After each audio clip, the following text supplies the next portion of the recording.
Detente un momento y hazte una pregunta que quizá nunca te has formulado con absoluta honestidad. ¿Y si la vida que hoy llamas normal no fuera la realidad completa, sino apenas una pequeña franja de lo que en verdad eres capaz de experimentar? ¿Y si tu cuerpo estuviera viviendo atado al pasado, mientras la mente intenta alcanzar un futuro distinto? Y precisamente por esa desconexión, tu vida sigue repitiendo los mismos resultados, los mismos miedos, las mismas emociones, los mismos límites. Hay personas que dicen que cambiar es difícil, que sanar es lento, que la mente no puede influir tanto en el cuerpo, que la realidad es algo externo, fijo, sólido, algo que simplemente te ocurre. Pero, ¿y si eso no fuera del todo cierto? ¿Y si dentro de ti existiera un mecanismo silencioso, poderoso, casi inevitable, capaz de modificar tu salud, tu energía, tu estado emocional, la forma en que percibes el tiempo e incluso la manera en que se organizan las posibilidades en tu vida? No estamos hablando de fantasía, no estamos hablando de superstición y tampoco de una promesa vacía de autoayuda. Estamos hablando en un territorio más inquietante y más fascinante. Un territorio donde la ciencia, la mente, la emoción, la atención y la conciencia comienzan a encontrarse. Un territorio donde lo que parecía milagroso empieza a parecer comprensible. Donde lo que antes llamábamos casualidad empieza a parecer respuesta. Y donde lo que parecía imposible comienza a mostrarse como una capacidad humana dormida. Este libro gira alrededor de una idea que puede incomodar a muchos, pero también puede liberar a quien esté listo para escucharla. Tu personalidad crea tu realidad personal. Eso significa que, mientras sigas pensando igual, sintiendo igual, reaccionando igual, recordando igual, creyendo igual y viviendo desde las mismas emociones de siempre, seguirás produciendo la misma vida de siempre. Cambiar la realidad no empieza afuera, empieza en la estructura interna de quien la percibe. Y aquí es donde todo se vuelve profundamente interesante, porque si la mente y el cuerpo han aprendido a vivir atrapados en el pasado, entonces también podrías aprender otra cosa. Podrían desaprender el sufrimiento habitual, podrían romper la adicción emocional al estrés, podrían dejar de confirmar una y otra vez la misma identidad, podrían abrir espacio para algo nuevo. Y ese algo nuevo es justamente el corazón de este viaje. A lo largo de este resumen, no vas a escuchar simplemente una recopilación de ideas. Vas a entrar en una secuencia, en una especie de ascenso interno, en una exploración que parte de lo conocido, el cuerpo, el pensamiento, la emoción, los hábitos, y poco a poco se dirige hacia lo extraordinario. La transformación profunda, la coherencia entre mente y corazón, la influencia de la atención sobre el cuerpo, la relación entre energía e información, el potencial del cerebro en estados meditativos y esa posibilidad humana de convertirse en alguien distinto, no solo en teoría, sino en experiencia viva. Y aquí hay algo clave.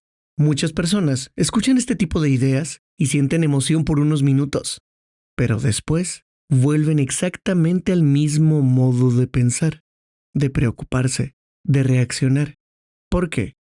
Porque no basta con entender un concepto, no basta con decir sí, suena bonito, no basta con repetir afirmaciones superficiales mientras por dentro el cuerpo sigue sintiendo miedo, carencia, culpa o limitación.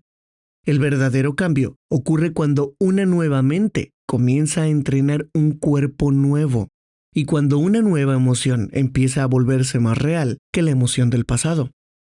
Eso es lo que lo vuelve tan provocador este mensaje. Porque aquí no se propone simplemente pensar bonito, se propone algo mucho más radical, dejar de ser la versión automática de ti mismo, para convertirte en el diseñador consciente de una nueva identidad. Y eso requiere valentía, valentía para observarte, valentía para reconocer cuántas veces tu cuerpo manda más que tu voluntad, valentía para admitir que muchas de tus reacciones no nacen del presente, sino de memorias emocionales acumuladas. Valentía para dejar de esperar a que el mundo cambie primero y empezar tú. Tal vez por eso esta obra es tan poderosa para tantas personas, porque no se limita a decir que eres más grande de lo que eres, sino que intenta mostrar que podrías serlo, qué te impide vivirlo ¿Y qué clase de práctica mental y emocional podría ayudarte a abrir esa puerta? Pero, cuidado, porque este no es un viaje para quien busca entretenimiento vacío.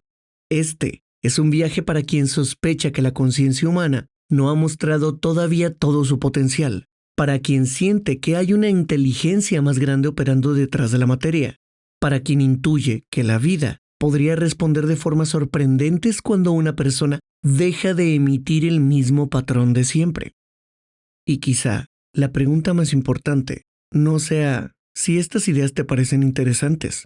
La pregunta real es esta: ¿qué pasaría con tu vida si dejaras de vivir como la misma persona de ayer? ¿Qué pasaría con tu salud, con tu energía, con tu historia, con tu destino, si tu mente dejara de reforzar el pasado y comenzara, de verdad, a ensayar el futuro? Hoy vamos a sumergirnos en este libro de Joe Dispenza. Vamos a caminar por las ideas centrales del libro paso a paso, sin copiar, sin repetirlo de forma literal, pero sí capturando su espíritu, su intención y su pulso profundo. Iremos atravesando umbrales. Primero, entenderás por qué la mayoría de la gente vive programada. Después, veremos cómo el cuerpo se vuelve la memoria del pasado. Más adelante, entraremos en la relación entre atención, energía y realidad. Y poco a poco, llegaremos a esa zona donde lo sobrenatural deja de parecer un espectáculo externo y empieza a entenderse como la consecuencia de un ser humano que aprende a operar desde un nivel más elevado de conciencia. Respira profundo, porque este no es solo el resumen de un libro, es una invitación a mirar tu mente de otra manera, a cuestionar tu identidad, a reconsiderar lo que creías posible y quizá a descubrir que el milagro no siempre es algo que baja del cielo. A veces, el milagro empieza cuando una persona deja de repetir su antigua historia y se atreve a convertirse en el espacio donde nace una nueva. Y ahora sí, entremos al primer umbral. El personaje invisible que dirige tu vida. Hay una verdad incómoda que atraviesa toda esta visión. La mayoría de las personas creen que están eligiendo cuando en realidad están repitiendo. Se levantan con los mismos pensamientos, reaccionan con las mismas emociones, interpretan el día desde las mismas memorias, anticipan los mismos problemas y al final, sin darse cuenta, vuelven a confirmar la misma identidad. No es que no quieran cambiar, es que gran parte de su vida ocurre en automático. Aquí aparece una idea fundamental. Tu yo actual no es solo una suma de decisiones conscientes, también es una red de hábitos mentales, emocionales y biológicos que se han repetido tantas veces que ya parecen naturales. Tu manera de pensar no es inocente, tu manera de sentir tampoco, y la combinación de ambas va construyendo una versión estable de ti mismo. Ese personaje interior tiene una voz conocida, sabe preocuparse, sabe justificarse, sabe postergar, sabe recordar heridas, sabe defender sus limitaciones y lo más sorprendente, sabe convencerte de que todo eso eres tú. Pero en esta propuesta, eso no eres tú en esencia, eso es un programa. Un conjunto de asociaciones aprendidas, una identidad reforzada por la repetición, una versión condicionada de la conciencia. La gran mayoría de las personas viven identificadas con su historia. Dicen, yo soy así, cuando en muchos casos deberían decir, yo he practicado ser así durante años. Y esa diferencia lo cambia todo. Porque si has practicado una personalidad, también podrías practicar otra. Si has entrenado tu sistema nervioso para responder con miedo, tensión, culpa, resentimiento o carencia, también podrías entrenarlo hacia estados distintos. Este planteamiento no niega el dolor real que una persona haya vivido, no niega que haya traumas, heridas, pérdidas o condicionamientos profundos. Lo que plantea es otra cosa, que la continuidad de una identidad herida muchas veces no depende solo de lo que ocurrió, sino de cuánto tiempo se sigue recreando internamente la misma experiencia. En otras palabras, un evento dura minutos, horas o días, pero una emoción asociada puede durar años si la persona la revive una y otra vez. Cuando el cuerpo revive constantemente una emoción del pasado, empieza a convertirse en ese pasado. Aquí nace uno de los ejes más potentes de este libro. El cuerpo memoriza experiencias emocionales. No solo recuerdas con la mente, también recuerdas con la química. Piensa en esto. Si alguien ha vivido durante mucho tiempo en ansiedad, su cuerpo aprende ansiedad. Si alguien lleva años en resentimiento, el cuerpo aprende resentimiento. Si alguien se ha sentido rechazado muchas veces, el cuerpo aprende esa experiencia. Y una vez que el cuerpo aprende una emoción, empieza a pedirla, a buscarla, a provocarla, a reconocerla como algo familiar. Entonces, la persona cree que está reaccionando a la vida, cuando en realidad muchas veces está produciendo desde dentro el mismo estado que después interpreta afuera. Ese es el círculo invisible. La identidad genera un estado emocional. Ese estado emocional filtra la percepción. La percepción confirma la identidad. Y así, sin notarlo, se consolida la misma realidad personal. Por eso, cambiar no es simplemente desear algo distinto. Cambiar implica interrumpir el patrón que ya se volvió biológico. Implica dejar de darle al cuerpo la emoción que ha aprendido a esperar. Implica dejar de pensar desde el pasado. Implica dejar de consultar la antigua identidad para crear el futuro. Y ahí aparece el primer gran desafío. Si dejas de pensar como siempre, sentir como siempre y reaccionar como siempre, por un momento no sabrás quién eres. Ese vacío asusta, porque el personaje conocido, aunque duela, resulta familiar. Y la mente suele preferir lo familiar antes que lo verdaderamente liberador. Por eso muchas personas dicen que quieren una vida nueva, pero en realidad no quieren abandonar la identidad desde la que han vivido. Quieren resultados distintos, sin soltar el viejo personaje que produce los resultados de siempre. Este libro confronta directamente esa contradicción. No puedes seguir siendo el mismo y esperar otra realidad. No puedes seguir alimentando el mismo estado interno y esperar otro distinto. No puedes mantener intacta tu firma emocional y esperar que la vida te refleje algo radicalmente distinto. La transformación empieza cuando observas al personaje automático sin fusionarte con él. Cuando puedes decir, ese pensamiento no soy yo. Esa emoción repetida no define mi esencia. Esa reacción aprendida no es mi destino final.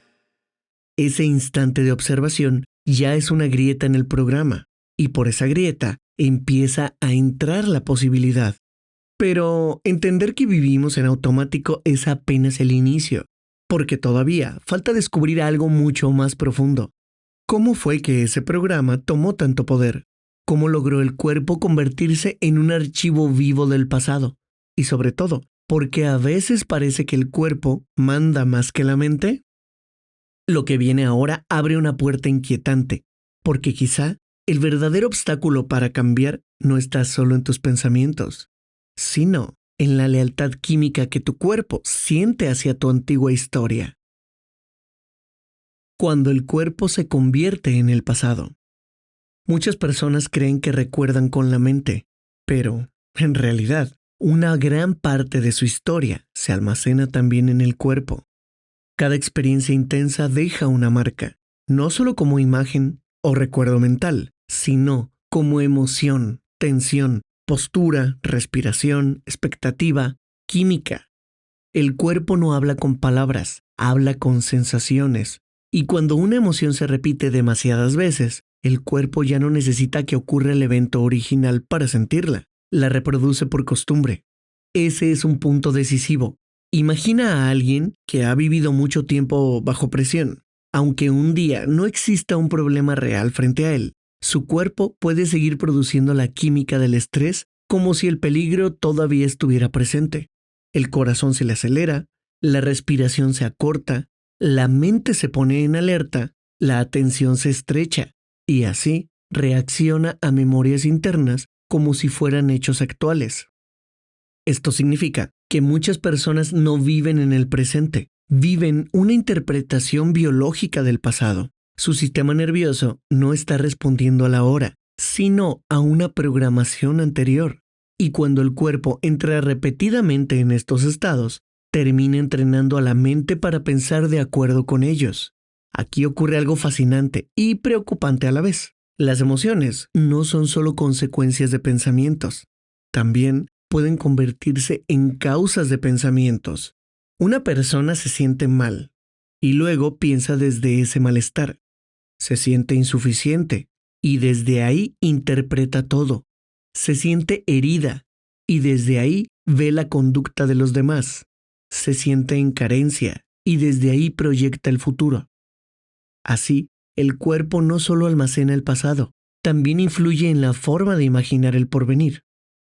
Si el cuerpo está atrapado en emociones familiares, tu futuro tenderá a parecerse a tu pasado, no porque el destino sea fijo, sino porque tu energía interior sigue siendo la misma. Este enfoque insiste mucho en el estrés. ¿Por qué? Porque el estrés sostenido empuja al cuerpo a vivir en modo supervivencia. Y la supervivencia tiene reglas muy claras. Toda la atención va hacia el cuerpo, el entorno y el tiempo. El cuerpo porque hay que protegerlo. El entorno porque cualquier cosa podría ser una amenaza. Y el tiempo porque hay urgencia, prisa, anticipación, miedo a lo que viene. Cuando alguien vive así durante mucho tiempo, pierde contacto con estados más elevados de creación, apertura y presencia. Ya no está diseñando una vida, está reaccionando a ella. La creatividad disminuye, la intuición se apaga, la percepción se contrae, la energía se usa en sostener defensa, no en construir algo nuevo. Por eso, aquí se repite implícitamente una idea central. No puedes crear desde el mismo estado en el que solo sobrevives. Sobrevivir y crear son frecuencias distintas de conciencia. En la supervivencia predomina el pasado repitiéndose. En la creación aparece un futuro que todavía no existe, pero que empieza a ordenarse primero en la mente y en la emoción. Ahora sí, ¿por qué al cuerpo le cuesta tanto soltar viejas emociones? Porque se ha acostumbrado a ellas, se han vuelto conocidas. Incluso cuando son dolorosas, tienen la comodidad de lo predecible. El cuerpo prefiere lo familiar antes que lo incierto, y cuando intentas cambiar, a veces el cuerpo reacciona como si estuvieras perdiendo una parte de ti. Te dan ganas de volver al viejo pensamiento, te provocas las mismas reacciones, te lanzas sensaciones incómodas, te susurra que no cambies, que vuelvas a lo de siempre, que eso es lo seguro. Desde esta mirada, ahí no está hablando tu libertad, está hablando el condicionamiento biológico. Por eso, el cambio profundo no es solo mental, es también somático. Hay que enseñarle al cuerpo una nueva experiencia emocional que no dependa del pasado. Y aquí aparece la importancia de cultivar emociones elevadas: gratitud, amor, inspiración, reverencia, alegría, confianza profunda, sensaciones de plenitud. No como una pose superficial, no como una frase bonita, sino como un estado en que el cuerpo empieza a reconocerlo como real. ¿Por qué sería esto tan importante? Porque si el cuerpo ha sido condicionado por emociones del pasado, entonces también puede ser recondicionado por emociones asociadas a un futuro diferente. Sentir por adelantado un nuevo estado interno sería, en esta lógica, una forma de empezar a enseñarle al cuerpo que la nueva realidad ya es posible. Eso no es fingir, significa entrenar. No significa negar los problemas, significa dejar de firmar químicamente el mismo contrato con ellos. Y aquí el libro se vuelve particularmente atractivo para quienes buscan sanar, porque plantea que el cuerpo no está condenado a repetir indefinidamente viejas respuestas. Puede aprender otro lenguaje, puede salir del estado crónico de alarma, puede dejar de obedecer tanto al pasado. Cuando la mente logra sostener suficiente coherencia y presencia. Claro, esto no ocurre solo porque lo escuches de mí, ocurre por práctica. Y esa práctica tiene mucho que ver con atención, observación, y estados internos que más adelante se trabajan mediante la meditación. Pero antes de entrar a eso, hace falta comprender otra pieza decisiva. Si el cuerpo repite el pasado, entonces, ¿dónde empieza mi libertad? La libertad comienza cuando dejas de ser arrastrado por lo que sientes y empiezas a observarlo sin obedecerlo automáticamente. Ese acto, aunque parezca pequeño, es enorme, porque ahí la conciencia deja de estar dormida dentro del programa. Ahí empieza el verdadero cambio. Pero todavía hay una pregunta más grande latiendo debajo de todo esto. Si mente, emoción y cuerpo se condicionan mutuamente, entonces, ¿qué papel juega la atención? ¿Y por qué aquello en lo que te enfocas parece ganar fuerza? ¿Y de qué manera la conciencia podría influir no solo en tu experiencia interna, sino en la realidad que terminas viviendo? Ahora vamos a entrar en una de las ideas más seductoras de este libro, la relación entre atención, energía y posibilidad. Donde pones tu atención, pones tu vida. La atención es una forma de energía dirigida. No parece gran cosa porque la usamos todo el tiempo, pero pocas personas se detienen a notar que aquello a lo que le prestan atención, con frecuencia, termina ocupando espacio, fuerza y permanencia dentro de su realidad mental. Si piensas una y otra vez en lo que temes, fortaleces ese circuito. Si revives constantemente una ofensa, la emoción se renueva. Si ensayas mentalmente un futuro negativo, tu cuerpo empieza a sentirlo antes de que ocurra. Si observas siempre tus límites, acabas construyendo identidad alrededor de ellos. La atención no es neutral, es organizadora. En ese enfoque, la atención no solo selecciona experiencia, también participa en la construcción de la misma. Por eso, importa tanto qué sostienes en la mente y desde qué estado emocional lo sostienes. No basta con desear algo durante unos segundos y luego pasar el resto del día encarnando duda, frustración o ansiedad. La vida interior tiene que adquirir una cierta continuidad, un cierto orden, una cierta coherencia. Aquí aparece una idea que conecta con el lenguaje de la física moderna, aunque en el libro de Joe Dispenza se presenta de forma accesible y aplicada al crecimiento personal. La realidad no se reduce únicamente a materia sólida, también puede entenderse como un campo de posibilidades. Esto lleva al terreno humano. Sugiere que el futuro no es una sola línea cerrada, existen potenciales, opciones, resultados posibles, y la conciencia, al enfocarse con suficiente claridad y emoción coherente, participaría en cuál de esas posibilidades empieza a volverse más probable. Lo importante aquí no es entrar en debates teóricos complejos, lo importante es captar el mensaje práctico de este libro. La mente distraída repite el pasado. La mente enfocada puede empezar a seleccionar un futuro. Pero para que eso ocurra, primero hay que dejar de vivir esclavizados por los estímulos del entorno. El entorno te hipnotiza. Tus problemas te hipnotizan. Tus pendientes te hipnotizan. Tus notificaciones del celular te hipnotizan. La opinión ajena te hipnotiza. Tus hábitos te hipnotizan. Todo te empuja a reaccionar, no a crear.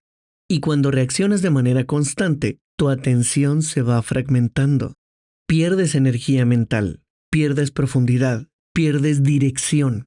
Una atención fragmentada genera una identidad fragmentada, y una identidad fragmentada rara vez sostiene una transformación profunda.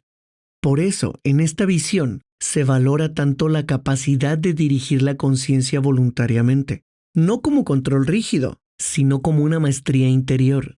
Ser capaz de decidir dónde enfocas tu mente. Ser capaz de retirarla del miedo. Ser capaz de observar una emoción sin alimentarla. Ser capaz de sostener una imagen más elevada de ti mismo. El tiempo suficiente para que empiece a dejar huella en tu sistema nervioso. Eso cambia el juego. Porque entonces ya no estás siendo arrastrado por cada pensamiento automático. Estás eligiendo. Y elegir atención repetidamente es empezar a elegir identidad. Ahora bien, la atención por sí sola no basta, hace falta otra pieza de emoción. Si piensas algo nuevo, pero sientes algo viejo, hay división. Si imaginas un futuro de abundancia, pero emocionalmente sigues en carencia, hay contradicción. Si dices que estás en paz, pero tu cuerpo sigue en alerta, no hay coherencia. La transformación requiere que pensamiento y emoción empiecen a hablar el mismo idioma. Esa coherencia se vuelve una especie de firma energética, un mensaje más claro, una señal menos confusa. Y eso enlaza con uno de los puntos más fascinantes de este libro, la necesidad de dejar de enviar señales mezcladas. Mucha gente pide una cosa con la mente y afirma la contraria con el cuerpo. Desean amor, pero vibran desconfianza. Desea prosperidad, pero ensaya el miedo. Desea salud, pero reafirma internamente la enfermedad. Desea un futuro nuevo, pero permanecen emocionalmente leales al pasado. Desde esta lógica, el campo de posibilidades no respondería tanto a un deseo superficial, sino a la totalidad de la señal que una persona encarna. Por eso la pregunta ya no es ¿qué quieres? La pregunta es ¿qué estás transmitiendo de forma consistente? ¿Tu energía cuenta una historia de expansión o de defensa? ¿Tu estado interno está más cerca de la gratitud o del resentimiento? ¿Tu presencia se organiza alrededor de una visión o alrededor de una herida? ¿Tu atención sostenida sobre una nueva posibilidad, acompañada de una emoción elevada, empieza a convertirse en un acto creativo? No garantiza magia instantánea, pero sí cambia el terreno desde el que te relacionas con la realidad. Dejas de ser una repetición del ayer y empiezas a ser un emisor de una posibilidad distinta. Pero aún falta desentrañar algo esencial. Está bien dirigir la atención, está bien comprender la coherencia, está bien imaginar un futuro distinto, pero ¿cómo se rompe realmente la identidad vieja? ¿Cómo se desinstala la versión automática de uno mismo? ¿Qué ocurre cuando una persona deja de definirse por su pasado y entra en el espacio desconocido? Lo que viene ahora es uno de los puntos más transformadores de toda esta enseñanza. El arte incómodo, poderoso y liberador de volverse nadie para poder convertirse en alguien nuevo. El vacío donde muere tu antigua identidad. Hay un momento en todo proceso de cambio que se siente extraño. Es el instante en que dejas de reforzar lo de siempre, pero todavía no encarnas por completo lo nuevo. No eres el viejo yo de antes, pero tampoco te sientes del todo instalado en una nueva versión de ti. Ese espacio intermedio incomoda, porque el ego ama definirse, ama tener historia, ama repetir una narrativa, ama saber quién es frente al espejo del mundo. Pero cuando de verdad comienzas a soltar hábitos, pensamientos y emociones antiguas, aparece un territorio silencioso donde la identidad deja de estar tan clara. Donde esta visión, ese vacío no es una pérdida, es una gestación. Es el punto donde ya no sigues alimentando el programa viejo y por lo tanto empieza a liberarse energía que antes estaba atrapada en sostenerlo.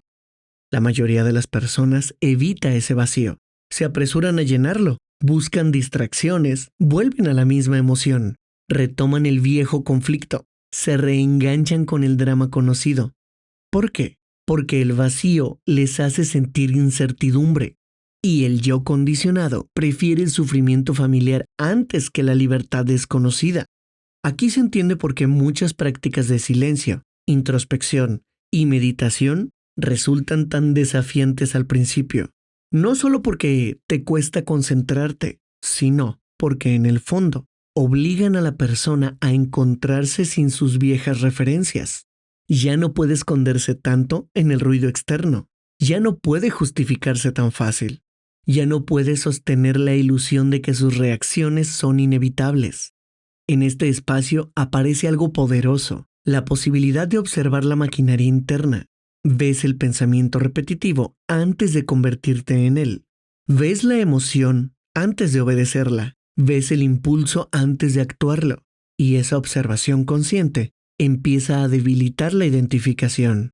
Esto es crucial. No transformas una programación luchando violentamente contra ella, sino haciéndote más consciente de ella. La conciencia lúcida va retirando energía de los viejos patrones. Lo que observas con claridad deja de dominarte con tanta facilidad. Lo que nombras internamente pierde parte de su hechizo. Lo que reconoces deja de operar desde la sombra. Por eso, el camino aquí no se plantea como una guerra contigo mismo, sino como una elevación de conciencia sobre lo automático. Cuando dejes de reforzar lo viejo, se libera energía, y esa energía ya no tiene que seguir atada al resentimiento, al miedo, a la culpa o a la identidad del pasado. Puede empezar a usarse para construir algo distinto. En este libro, esta idea se acerca al lenguaje de deja de ser alguien, como en el libro Deja de ser tú, para entrar en un campo más amplio de conciencia. Es decir, salir por momentos de la identidad compacta que siempre necesita recordar quién fue, qué le hicieron, qué teme, qué espera y por qué tiene razón. Al soltar este personaje, aunque sea por instantes, se abre una sensación de amplitud.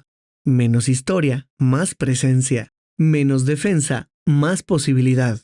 Y aquí comienza a asomarse una experiencia que muchas personas describen como espiritual, aunque también puede entenderse como profundamente psicológica. La experiencia de no estar limitado únicamente por el viejo yo narrativo. No ser solo la biografía, no ser solo el problema, no ser solo la personalidad entrenada, sino conciencia capaz de reorganizarse. Este punto es esencial, porque comprender por qué las prácticas meditativas propuestas en el libro tendrían efecto. Por qué el suspender temporalmente la identificación con cuerpo, entorno y tiempo, la persona entra en un estado menos condicionado. Y desde ahí puede empezar a imprimir nuevos patrones en el sistema. No se trata de escapar de la realidad, se trata de salir por un momento del hechizo de la identidad habitual para dejar de recrearla. El viejo yo necesita constantemente recordarse a sí mismo. El nuevo yo, espacio para nacer. Y justo aquí se abre una puerta fascinante, porque una cosa es dejar de reforzar la identidad antigua, pero otra, mucho más poderosa, es empezar a instalar internamente una realidad futura. ¿Cómo se hace eso sin caer en fantasía vacía? ¿Cómo se entrena al cerebro y al cuerpo para aceptar una nueva posibilidad antes de verla? ¿Y por qué sentir una emoción elevada por adelantado podría ser una de las claves más profundas del cambio? Eso es lo que vamos a explorar ahora. Ensayar el futuro antes de que exista. La mayoría de las personas espera sentir algo después de que ocurre el evento. Esperan sentir gratitud cuando llegue el resultado. Esperan sentir paz cuando desaparezca el problema. Esperan sentir amor cuando alguien más cambie. Esperan sentir abundancia cuando el dinero aparezca. Esperan sentir libertad cuando el mundo les confirme que ya pueden relajarse. Pero este enfoque invierte completamente la lógica. Aquí se plantea que una parte del cambio real comienza cuando eres capaz de experimentar internamente el estado emocional del futuro, antes de que la evidencia externa haya llegado. Eso no es fingir que ya pasó, es empezar a sintonizarte con la condición interna desde la cual ese futuro sería coherente. Si quieres una vida nueva, no basta con pensar en ella de vez en cuando. Tu cuerpo tiene que empezar a familiarizarse con la emoción de esta nueva vida. ¿Por qué? Porque el cuerpo ha sido entrenado por el pasado, y mientras siga químicamente leal a la vieja historia, saboteará lo nuevo. Aquí entra la idea de ensayar mental y emocionalmente el futuro, no como un deseo desesperado, no como una fantasía infantil, sino como una práctica neurológica y emocional. Cuando imaginas con suficiente claridad una nueva versión de ti, el cerebro empieza a registrar esa experiencia como si estuviera preparado para ella. Se empiezan a abrir circuitos, se empiezan a fortalecer asociaciones, se comienza a construir familiaridad. Y cuando esa imagen mental se une a una emoción elevada, gratitud, amor, inspiración, plenitud, el cuerpo recibe un mensaje distinto del habitual. Le estás diciendo, hay otra forma de ser, hay otra química posible, hay otro futuro disponible. Ya no tienes que vivir firmando el mismo pasado. Esto es especialmente importante porque muchas personas viven esperando pruebas para creer, pero desde esta perspectiva, el proceso funciona al revés. Primero cambias internamente y luego empiezas a percibir cambios externamente. Primero sostienes el estado, luego aparecen las evidencias. Primero te conviertes en alguien nuevo por dentro, luego el mundo empieza a responder de manera distinta. La razón es sencilla. Si tu realidad personal es reflejo de tu personalidad, entonces modificar profundamente tu estado interno debería terminar alterando los resultados que produces, permites y reconoces. Claro, esto no siempre será instantáneo, y aquí es donde muchos abandonan, porque quieren confirmación rápida. Pero este libro insiste en algo muy importante de fondo. La consistencia es más poderosa que el entusiasmo momentáneo. Un día de inspiración no reemplaza años de programación. Una visualización suelta no basta para rehacer un cuerpo emocionalmente adicto al pasado. Hace falta repetición, presencia, coherencia. Lo extraordinario de este enfoque es que no te pide simplemente tener fe. Te pide practicar un nuevo estado hasta que deje de sentirse extraño, hasta que la gratitud ya no sea un esfuerzo, sino una frecuencia conocida, hasta que la calma ya no parezca aburrida, sino poderosa, hasta que la nueva identidad comience a sentirse más natural que la antigua. Ahí ocurre algo hermoso. El futuro deja de ser una idea lejana y empieza a convertirse en una experiencia interna presente. Y cuando eso sucede, la distancia entre lo que imaginas y lo que encarnas comienza a reducirse. Pero para que todo esto no quede en puro proceso, hace falta comprender una herramienta central de esta obra, la meditación. No como moda, no como simple relajación, no como técnica decorativa, sino como un laboratorio interno donde el cerebro, el cuerpo y la conciencia empiezan a reorganizarse. Y aquí entra una pregunta decisiva. ¿Por qué estos ejercicios meditativos sí podrían funcionar? Vamos a explorarlo sin enseñar el procedimiento detallado, pero sí entendiendo su lógica profunda. ¿Por qué las meditaciones sí pueden funcionar? Uno de los aspectos más recordados de este libro es la presencia de prácticas meditativas. Y aquí conviene aclarar algo importante. Su valor no estaría en un ritual misterioso ni en una fórmula mágica, sino en los cambios de estado que puede provocar cuando se realizan con consistencia y con comprensión de fondo. ¿Por qué podrían funcionar? Primero, porque interrumpen la automatización. La mente habitual salta de un pensamiento a otro. El cuerpo habitual responde con emociones conocidas. La atención habitual está dispersa en el entorno, en los problemas, en el reloj, en la identidad cotidiana. La meditación, bien entendida, rompe momentáneamente ese circuito, retira energía de los estímulos externos, disminuye la identificación con el personaje de siempre y crea un espacio donde el observador puede tomar más presencia que el hábito. Segundo, porque ayudan a modificar el estado fisiológico. Cuando una persona sale del ritmo crónico del estrés y entra en una mayor quietud, el cuerpo deja de recibir constantemente señales de amenaza. Se suavizan ciertos patrones de tensión, se reduce la reactividad, se favorece un entorno interno menos dominado por la supervivencia. Eso no solo se siente como calma, también crea mejores condiciones para que el cuerpo deje de reforzar viejos programas. Tercero, porque entrenan la atención sostenida. Ya vimos que donde pones tu atención pones tu energía. Si eres incapaz de sostener la mente en una intención elevada por más de unos segundos, seguirás siendo arrastrado por lo automático. La meditación fortalece el músculo interno de regresar, observar, redirigir y sostener presencia. Esa capacidad es fundamental para cambiar. Cuarto, porque permiten que el cerebro ensaye nuevas configuraciones.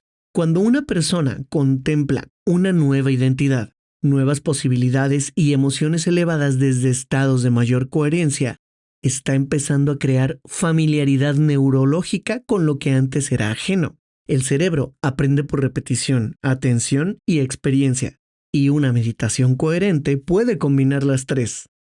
Quinto, porque enseñan al cuerpo a sentir lo que aún no ha ocurrido físicamente. Esto es clave. Si el cuerpo solo cree en aquello que ya pasó, vivirá esclavo del pasado. Pero si puede empezar a sentir gratitud, plenitud, amor o libertad antes de que la realidad externa lo justifique, entonces deja de ser únicamente un registro del ayer y se convierte en un aliado del futuro. Sexto, porque favorecen estados de integración. Muchas personas viven divididas, piensan una cosa y sienten otra, desean una cosa y temen la contraria, afirman una cosa y encarnan la otra. La práctica meditativa busca alinear intención mental con estado emocional, y esa alineación genera coherencia. Ahora bien, ¿eso significa que todo ejercicio meditativo siempre va a funcionar igual que todos? No.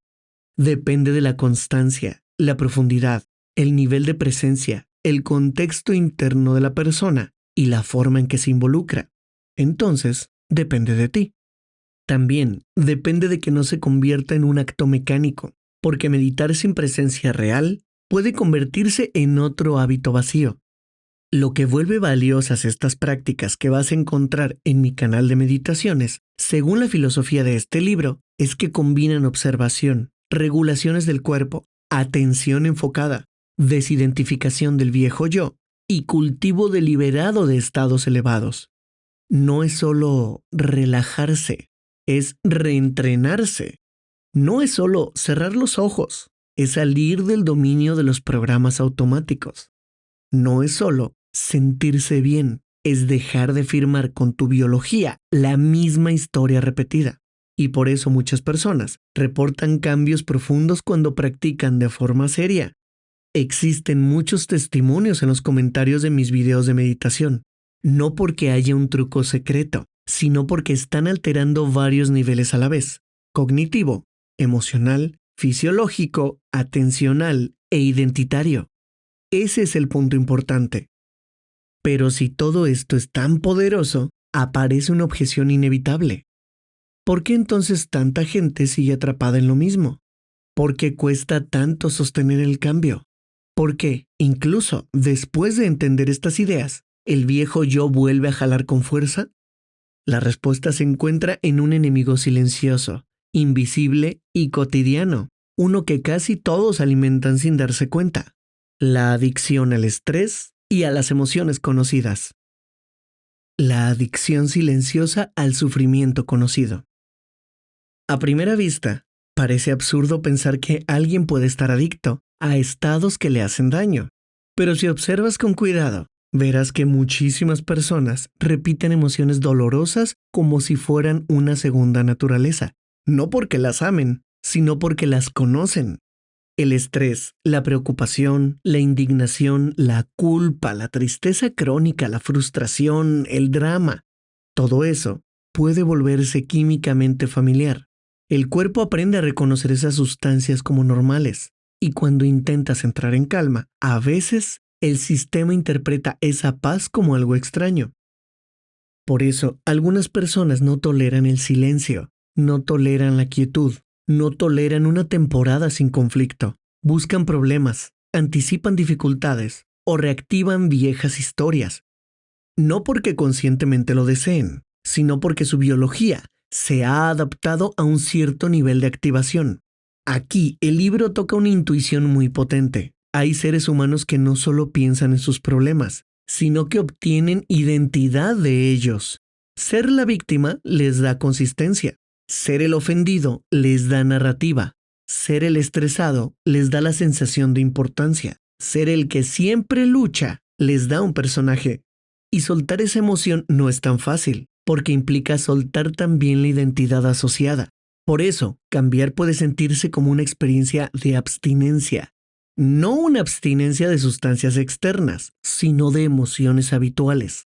Cuando decides dejar de reaccionar como siempre, el cuerpo protesta.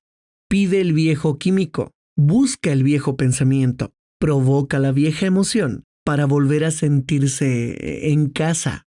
Ese es uno de los momentos más delicados del proceso, porque si no entiendes lo que ocurre, creerás que estás fallando. Pero muchas veces no estás fallando, estás atravesando el desmontaje de una dependencia interna. Y aquí, la práctica vuelve a ser esencial. No basta con saber que existe una adicción emocional. Hay que sostener nuevas respuestas el tiempo suficiente para que el cuerpo aprenda otra normalidad. La paz también puede volverse familiar. La gratitud también puede volverse química. La inspiración también puede volverse un estado conocido. La apertura también puede enseñarse al sistema nervioso. Pero eso exige disciplina amorosa, repetición consciente y una decisión radical de no seguir alimentando el drama como fuente de identidad. Esto es profundamente liberador, porque devuelve responsabilidad sin culpar. No se trata de acusar a la persona por lo que le ha pasado. Se trata de mostrarle que, aun si no eligió muchas de sus heridas, sí puede empezar a elegir qué seguirá reforzando. Ese cambio de posición lo cambia todo. Dejas de ser únicamente alguien a quien le sucedieron las cosas y te conviertes en alguien que empieza a decidir qué energía seguirá manteniendo viva.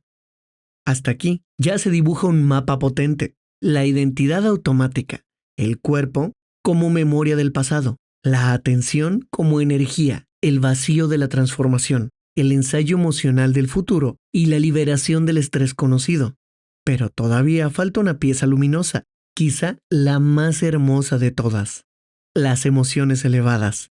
No como decoración espiritual, no como optimismo ingenuo, sino como señales intencionales capaces de reorganizar profundamente la experiencia humana. Vamos hacia allí. La energía de las emociones elevadas. En esta obra, las emociones elevadas ocupan un lugar central. Y no porque se escuchen bonitos, sino porque representan estados del ser que contradicen directamente la química de la supervivencia. Cuando una persona vive en miedo, control, carencia, resentimiento o limitación, su energía se comprime, su atención se estrecha, su cuerpo se defiende, su mente calcula riesgos. Todo gira en torno a proteger una identidad. Pero cuando una persona entra de verdad en gratitud, amor, asombro, confianza profunda o inspiración, algo cambia. Se relaja de la necesidad de controlar, se amplía la percepción, se suaviza la defensa, aparece una sensación de conexión y el cuerpo deja de actuar exclusivamente como si viviera bajo amenaza. ¿Por qué la gratitud aparece tanto en este tipo de enseñanzas? Porque la gratitud sincera no se siente como carencia, se siente como plenitud. Y cuando una persona logra sentir gratitud antes de recibir físicamente el resultado, le está comunicando al cuerpo que el evento, en algún nivel, ya es real para su sistema. Eso rompe la lógica de sentir después y convierte la emoción en un acto creativo. El amor también ocupa un lugar especial, pero no entendido solo como una emoción romántica o afectiva. Aquí se acerca más a un estado de coherencia, expansión y unión. En el miedo todo se separa, en el amor todo se integra. Y si la supervivencia fragmenta, las emociones elevadas unen. Por eso estas emociones tendrían un poder transformador, porque reorganizan el sistema desde una lógica distinta a la del trauma, la defensa o la escasez. No es casualidad que, en muchos testimonios de cambio profundo, las personas describen momentos de intensa conexión, paz, gratitud o amor como puntos de inflexión. Esos estados les permiten ser alguien distinto, aunque sea por unos minutos. Y esos pequeños minutos pueden empezar a reeducar el cuerpo. Aquí conviene decir algo muy importante. Las emociones elevadas no son un disfraz para negar el dolor. No son una máscara espiritual. No son una obligación tóxica de estar bien todo el tiempo. Son estados que se cultivan conscientemente para salir del dominio del pasado. Una persona puede reconocer su herida y aún así practicar un estado más alto. Puede aceptar su proceso y aún así no seguir alimentando la identidad del sufrimiento. Puede ahorrar lo vivido y aún así decidir que ya no va a construir el futuro desde esa misma herida. Esa es una diferencia enorme, porque entonces la espiritualidad deja de ser evasión y se vuelve una maestría emocional. Y aquí, justo aquí, comienza a abrirse la dimensión más misteriosa y cautivadora de todo este libro. Porque cuando una persona deja de vivir desde la supervivencia, alinea mente y emoción, entrena el cuerpo en un nuevo estado, cultiva emociones elevadas y sostiene una nueva identidad con suficiente coherencia, empiezan a ocurrir cosas que antes habría llamado coincidencia, suerte, intuición extraña o milagros. Pero tal vez no eran milagros en el sentido superficial. Tal vez eran la respuesta natural de una conciencia que ya no estaba emitiendo la vieja señal. Y esa será la siguiente gran puerta. Hemos llegado hasta un punto decisivo. Ya vimos cómo una persona puede vivir atrapada en una identidad automática, cómo el cuerpo aprende el pasado y lo convierte en una química conocida, cómo la atención fortalece aquello en lo que se posa, cómo el futuro puede empezar a ensayarse primero en la mente y en la emoción, y cómo las emociones elevadas dejan de ser un lujo espiritual para convertirse en parte esencial del cambio profundo. Pero ahora entramos en una zona todavía más fascinante, porque una vez que una persona empieza a retirarse del estrés, a dejar de vivir como el viejo personaje y a sostener una nueva señal interna, ocurre algo que puede sentirse casi milagroso. La mente se ordena, el cuerpo responde distinto, la percepción se afina, la intuición parece encenderse y la vida comienza a devolver señales inesperadas. Algunos lo llamarían coincidencia, otros lo llamarán energía, otros hablarán de una inteligencia infinita, pero en esta visión todo eso apunta hacia una posibilidad extraordinaria. Cuando un ser humano cambia de manera real por dentro, la realidad que lo rodea puede empezar a reorganizarse en respuesta. Y justo ahí es donde aparecen 4 grandes territorios: la coherencia entre cerebro y corazón, las sincronías, la posibilidad de sanación profunda y la relación del ser humano con un campo más amplio de conciencia. Entramos ahora en esa región donde lo interno y lo externo dejan de parecer mundos separados. Cuando el corazón y el cerebro hablan el mismo idioma. Una de las ideas más seductoras de esta obra es que el cambio no depende solo de pensar mejor, depende de entrar en un estado de orden interno.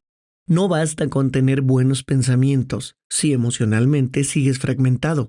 No basta con visualizar una vida nueva si tu cuerpo sigue vibrando en miedo. No basta con repetir ideas elevadas si internamente hay contradicción. Lo que aquí importa es la coherencia. Coherencia significa que distintas partes de tu sistema dejan de mandarse mensajes opuestos. Tu mente no va en una dirección mientras tu cuerpo corre en otra. Tu intención no está peleada con tu emoción. Tu deseo no está saboteado por la duda constante. Tu visión no está anulada por la vieja identidad. Y dentro de esta coherencia, la relación entre el cerebro y el corazón se vuelve central. Durante mucho tiempo, mucha gente pensó en el corazón solo como una bomba biológica, pero esta visión lo considera también como un centro enorme con influencia en el estado general del organismo, en la experiencia emocional y en la calidad de la señal que emitimos como seres humanos. Cuando una persona entra en gratitud profunda, amor genuino, aprecio sincero o compasión real, no solo se siente bien, su sistema cambia, su ritmo interno se vuelve más armonioso, su fisiología deja de emitir señales caóticas de defensa y el cuerpo entra en un patrón más integrado. Ese orden interno importa muchísimo. ¿Por qué? Porque el caos interior produce una señal confusa y esa señal confusa no sostiene transformación. Una señal puede decir que quiere paz, Pero si por dentro sigue emitiendo frustración, ansiedad y lucha, su sistema permanece dividido. En cambio, cuando el corazón y el cerebro empiezan a sincronizarse en un mismo estado de presencia, intención y emoción elevada, se produce una especie de alineación. No es solo calma, es una organización más fina del ser, y esa organización tiene efectos. La percepción se aclara, la mente deja de dispersarse tanto, el cuerpo se relaja sin colapsar, la atención se vuelve más estable, la intuición puede hacerse más perceptible, y la persona deja de sentirse internamente rota en pedazos.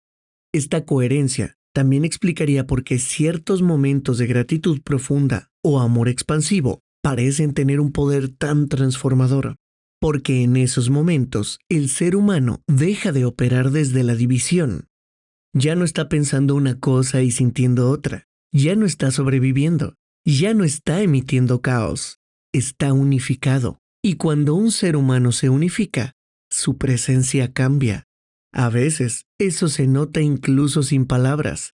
Hay personas cuya energía se siente pesada, contractiva, reactiva, y hay otras cuya presencia transmite orden, calma, amplitud, algo difícil de medir, pero fácil de percibir.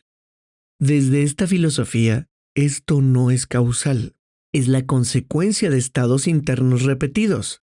Por eso, la coherencia no es un adorno espiritual, es una tecnología interior. En esta esquina, puedes ver el video ahora mismo sobre cómo practicar este tipo de meditación denominada coherencia cardíaca. Y además, es una forma de pasar de la fragmentación a la integración, de la contradicción a la alineación, de la señal débil a una señal clara. Y cuando más clara es la señal, más profundo puede ser el impacto del cambio. Pero, si una señal interna coherente realmente importa, si pensamiento y emoción alineados realmente modifican nuestra relación con la realidad, entonces aparece una consecuencia inevitable. La vida podría empezar a responder. Y esa respuesta no siempre llega como un trueno espectacular. A veces llega como una coincidencia demasiado perfecta, como un encuentro inesperado, como una puerta que se abre en el momento exacto, como una respuesta que parecía estar esperándote. Ahora vamos a entrar en el territorio de las sincronías. Cuando la vida te responde en voz baja. Hay momentos en que algo sucede y una parte de ti sabe que no fue una casualidad cualquiera, no porque puedas probarlo con absoluta certeza ante todo el mundo, sino porque hay una extraña precisión en la forma en que ocurre. Piensas en alguien y te envía un WhatsApp. Necesitas una respuesta y aparece en el momento menos esperado. Sostienes una intención clara y de pronto empiezan a alinearse situaciones que antes parecían imposibles. No siempre de manera mágica e instantánea, pero sí con una inteligencia sutil que parece susurrarte. Algo se está moviendo. Estas experiencias suelen llamarse sincronías. En esta visión, las sincronías no son simples accidentes poéticos, serían señales de que la conciencia y la realidad están más conectadas de lo que solemos creer. Cuando una persona deja de vivir emitiendo el patrón antiguo y empieza a sostener un nuevo estado de claridad, coherencia y emoción elevada, podría empezar a notar respuestas externas que reflejan ese cambio interior. No porque el universo sea una máquina de tragamonedas espiritual, no porque baste con desear algo una vez, sino porque una nueva señal interna empieza a generar una nueva relación con el campo de posibilidades. Aquí hay algo muy importante. Las sincronías no deben entenderse como espectáculo. No son un circo para alimentar el ego. No son una prueba para presumir poderes. Son, más bien, pequeños guiños de orden, indicaciones de que la vieja realidad ya no está siendo reforzada del mismo modo. A veces llegan como confirmación, a veces como dirección, a veces como una invitación a confiar, y a veces como consecuencias naturales de que, al cambiar tú, también cambias lo que percibes, lo que permites, lo que eliges y lo que atraes hacia tu experiencia. porque no solo cambian las cosas, cambias tú. Tu atención reconoce oportunidades que antes no veía. Tu energía deja de abrir puertas del mismo drama. Tu cuerpo ya no responde igual. Tu mente ya no anticipa siempre el desastre. Y en esa modificación, la vida empieza a adquirir otra textura. Las sincronías, entonces, pueden entenderse de dos maneras que aquí no necesitan estar peleadas, como fenómenos profundamente significativos en la relación entre coincidencia y realidad, y también como el resultado natural de una mente-cuerpo más coherente, más presente y menos secuestrada por el pasado. En ambos casos, el mensaje de fondo es similar. Cuando cambias la forma de ser, cambia la forma en que la vida te encuentra.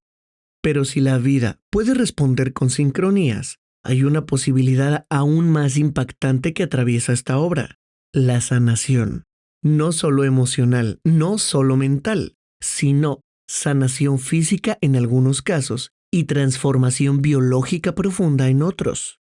Y aquí hay que entrar con respeto, con inteligencia y sin exageraciones vacías, porque lo que se plantea es provocador, que el cuerpo podría responder de maneras sorprendentes cuando deja de recibir una y otra vez la misma química del pasado y entra en un nuevo orden interno.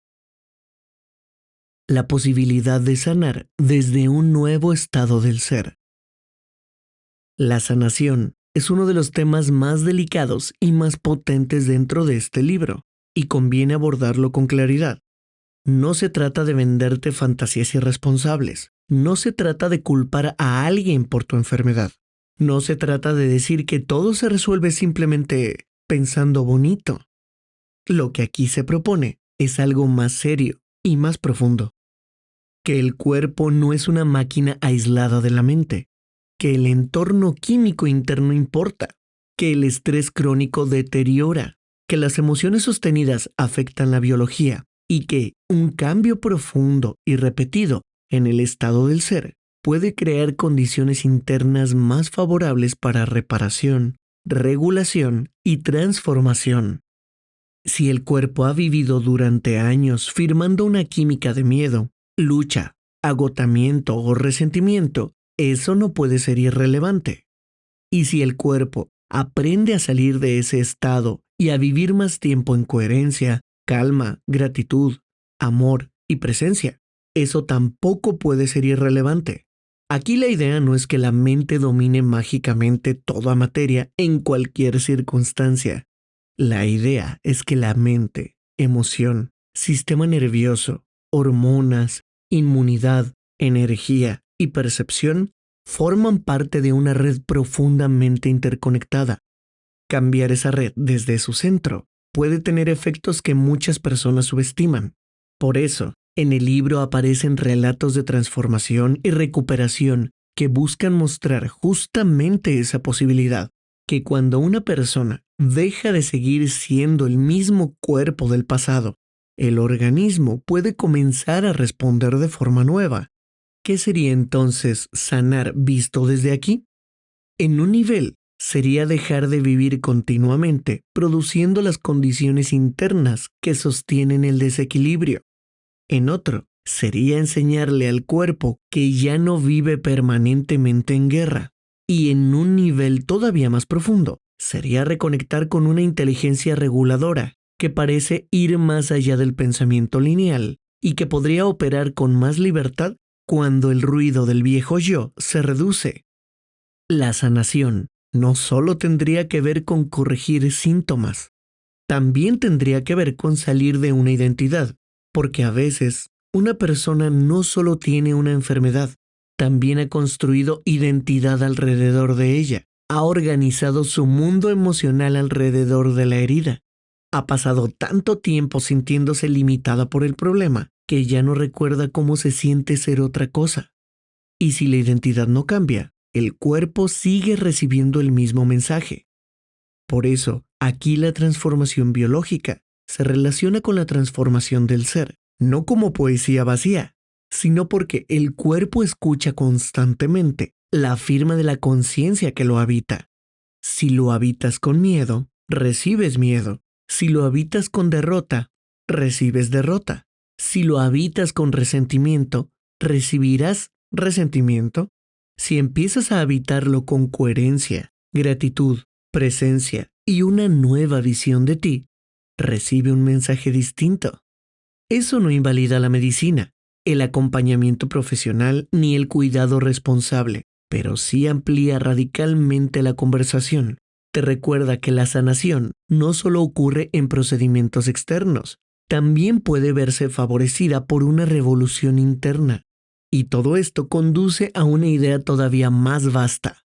Si la mente, el corazón, el cuerpo y la realidad están conectados de forma tan profunda, entonces quizá el ser humano no vive aislado dentro de un universo muerto. Quizá participa en algo más grande, un campo de inteligencia, un océano de posibilidad, una matriz invisible donde información y energía no están separadas. Entremos ahora en la noción del campo unificado. El campo donde todo está conectado. Una de las intuiciones más profundas de este libro es que la realidad no se limita a lo visible, a lo sólido y a lo inmediatamente medible por los sentidos ordinarios. Detrás de la materia habría un nivel más sutil, un campo de información, energía y posibilidad, un fondo invisible del que surgen experiencias, coincidencias, formas y potenciales.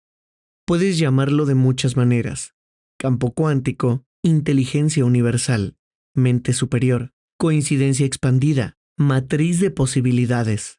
El nombre no es lo importante. Lo importante es la idea de que el ser humano no estaría separado de este campo, estaría inmerso en él y podría interactuar con él a través de su estado de conciencia. Aquí es donde este libro se vuelve especialmente cautivador para quienes sienten que la vida es más profunda que lo puramente material, porque propone que la conciencia humana no es un accidente insignificante, sino un participante activo dentro de la realidad viva. Desde esta visión, cuando una persona se libera por un momento de la identidad habitual, del cuerpo programado, del tiempo psicológico y del entorno que lo condiciona, puede entrar en contacto con un nivel más amplio de realidad, no como teoría filosófica, sino como una experiencia.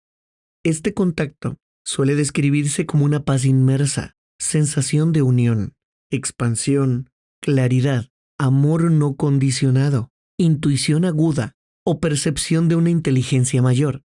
La persona siente que deja de estar encerrada en su pequeña historia y por instantes entra en relación con algo mucho más grande. Eso transforma profundamente la manera en que vive, porque cuando alguien experimenta, aunque sea un poco de esa amplitud, el viejo drama cotidiano pierde parte de su absolutismo. Los problemas siguen existiendo, sí, pero ya no parecen el centro del universo. La identidad herida sigue queriendo volver, sí, pero ya no convence con la misma fuerza. La vida deja de sentirse totalmente fragmentada. Este campo sería, en cierto sentido, el lugar de las posibilidades no realizadas, el terreno donde existen futuros aún no manifestados, y la conciencia coherente, enfocada y emocionalmente elevada podría empezar a relacionarse con ese campo de una forma más clara. Por eso aquí, la meditación no es solo una herramienta para relajarse, es una manera de salir del ruido denso de la identidad y abrirte a un nivel más sutil de inteligencia. No necesitas discutir el lenguaje exacto para captar la esencia del mensaje. Eres más que tu cuerpo condicionado, más que tu historia, más que tu programa, más que tus reacciones habituales. Y cuando aprendes a vivir desde la expansión, la realidad deja de sentirse como una prisión cerrada. Empieza a parecerse más a una conversación. Pero quizá todo esto podría sonar demasiado abstracto si no se aterrizara en algo concreto. ¿Qué ocurre en la vida real de quienes practican estas ideas? ¿Qué tipo de transformaciones se cuentan? ¿Qué papel juegan los testimonios en la fuerza emocional de esta obra? Vamos hacia esa parte. Los testimonios y el poder de ver que otro ser humano sí pudo. Hay algo profundamente poderoso en escuchar que otra persona logró salir de un patrón que parecía inamovible.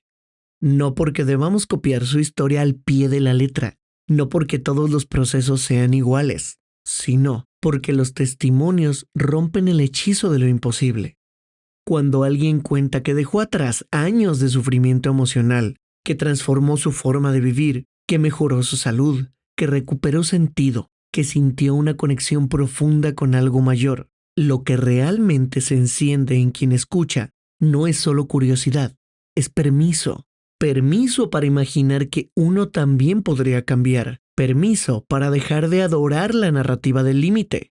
Permiso para sospechar que la identidad actual no es el punto final. Los testimonios tienen fuerza porque el ser humano aprende mucho por referencia emocional. Cuando ves una prueba viviente de transformación, tu sistema deja de pensar en términos puramente teóricos. Empieza a decir, tal vez sí se puede. Tal vez no estoy tan atrapado. Tal vez mi historia no tiene que repetirse para siempre. Esa ruptura interna es valiosa porque la desesperanza también es un programa y ver a alguien salir de él puede aflojar las cadenas. Claro, hay que mantener criterio, no convertir los testimonios en dogma, no usar historias ajenas para imponer culpas o falsas promesas, pero sí reconocer el valor profundo de que otro ser humano se convierta en evidencia de posibilidad. Por eso, dentro de este libro, los relatos cumplen una función emocional y simbólica muy fuerte. No solo adornan la teoría, la encarnan. Le dicen al lector o al oyente, esto no se queda en ideas, esto toca vidas, esto cambia cuerpos, decisiones, percepciones, relaciones, energías, trayectorias. Y quizá ahí radica una de las razones por las que este mensaje impacta tanto, porque Joe Dispenza no habla solo al intelecto, habla a la esperanza profunda de quien está cansado de ser el mismo. Y ahora llegamos a una de las preguntas más importantes de todo el viaje. Después de entender todo esto, después de sentir inspiración, después de escuchar sobre coherencia, campo, meditación, sincronías y sanación, ¿qué significa realmente volverse sobrenatural? No en el sentido espectacular, no en el sentido de exhibición, sino en el sentido más íntimo, más transformador y más verdadero. Vamos al último gran umbral. Lo sobrenatural como destino interior del ser humano. Cuando escuchas la palabra sobrenatural, tal vez imaginas algo fuera de lo común, algo que rompe las reglas, algo misterioso y casi imposible. Pero al final de este recorrido, esa palabra empieza a cambiar de sentido. Lo sobrenatural no sería necesariamente hacer cosas extravagantes. No sería impresionar a los demás. No sería coleccionar experiencias místicas para alimentar el ego espiritual. Lo sobrenatural, visto desde aquí, sería algo mucho más profundo. Dejar de vivir como un ser puramente programado. Dejar de obedecer ciegamente a la química del pasado. Dejar de reaccionar automáticamente al entorno. Dejar de estar atrapado en la vieja personalidad. Dejar de firmar todos los días el mismo acuerdo con el miedo, la carencia, la culpa o el resentimiento. Y en su lugar, aprender a crear desde la conciencia, sentir antes de ver, alinear corazón y cerebro, habitar emociones elevadas, abrirte a la inteligencia del campo y convertirte poco a poco en alguien que ya no repite, sino que elige. Eso sí cambia la vida, porque el ser humano promedio vive sometido a lo conocido. Lo sobrenatural empieza cuando dejas de adorar lo conocido por el simple hecho de ser familiar. Cuando tienes el coraje de entrar en el vacío de la transformación. Cuando permites que muera la identidad que ya no te sirve. Cuando entras al cuerpo en una emoción nueva. Cuando sostienes una visión más alta de ti sin pedir permiso al pasado. Cuando empiezas a emitir una señal más coherente que la de tus viejas heridas. Cuando conviertes la presencia en tu nuevo hogar. Entonces algo se revela. Tal vez lo extraordinario no estaba fuera de ti. Tal vez estaba dormido bajo capas de automatismo. Tal vez lo milagroso no era un privilegio reservado para unos pocos. Tal vez era una capacidad humana esperando disciplina, claridad y apertura. Tal vez la conciencia siempre tuvo más poder del que imaginabas, pero estaba dispersa, fragmentada, distraída, identificada con el dolor. Y tal vez este viaje entero ha querido recordarte una verdad sencilla y monumental al mismo tiempo. No estás aquí solo para sobrevivir a tu historia. Estás aquí para trascenderla. Y ahora, después de atravesar todas estas ideas, después de mirar el funcionamiento de la mente, la memoria del cuerpo, la fuerza de la intención, la posibilidad del cambio interno, la coherencia del corazón y el cerebro, las sincronías, la sanación, el campo más amplio de conciencia y la transformación de la identidad, queda una última pregunta. No una pregunta para responder rápidamente. No es una pregunta para decorar el final de un video, sino una pregunta para dejar que resuene en ti por dentro. ¿Quién serías tú si dejaras de pensar, sentir y reaccionar como la persona que has sido hasta hoy? No dentro de 10 años, no cuando todo esté resuelto, no cuando tu mundo te dé permiso. Ahora, ¿quién serías si dejaras de alimentar el viejo dolor? ¿Quién serías si tu cuerpo ya no mandara más que tu conciencia? ¿Quién serías si tu gratitud dejara de depender de las circunstancias? ¿Quién serías si tu mente dejara de firmar el mismo contrato con el pasado? ¿Quién serías si cada día entrenaras una nueva emoción, una nueva visión, una nueva presencia? Quizá ese ser ya existe como posibilidad. Quizá no tienes que fabricarlo desde cero. Quizá solo tienes que dejar de interrumpir su nacimiento, porque al final eso es lo que este mensaje intenta sembrar, que el cambio profundo no empieza cuando la realidad te demuestra algo, sino cuando tú dejas de demostrarle a la realidad la misma identidad de siempre. La mente puede aprender, el cuerpo puede desaprender, la atención puede redirigirse, la emoción puede elevarse, la coherencia puede cultivarse, la vida puede responder. Y entonces lo que parecía lejano empieza a sentirse íntimo. Lo que parecía místico empieza a sentirse humano. Lo que parecía un milagro empieza a parecer una consecuencia natural de la conciencia que por fin dejó de vivir dividida. Tal vez no se trata de volverte alguien perfecto. Tal vez se trata de volverte alguien presente, alguien íntegro, alguien capaz de no obedecer automáticamente a su vieja historia, alguien que ya no necesita seguir siendo ayer para sentirse real. Y si logras esto, si aunque sea por momentos puedes salir del personaje, habitar una emoción más elevada, unificar mente y corazón, y sostener una visión nueva de ti mismo con amor, disciplina y verdad, entonces quizá descubrirás que lo sobrenatural no era algo ajeno a tu vida. Es tu naturaleza esperando ser recordada. Respira, porque este viaje no termina cuando se apaga la voz. Termina cuando decides, en silencio, que ya no vas a seguir siendo el mismo. Y quizá ese instante íntimo, invisible, profundo, sea el verdadero comienzo de tu nueva realidad.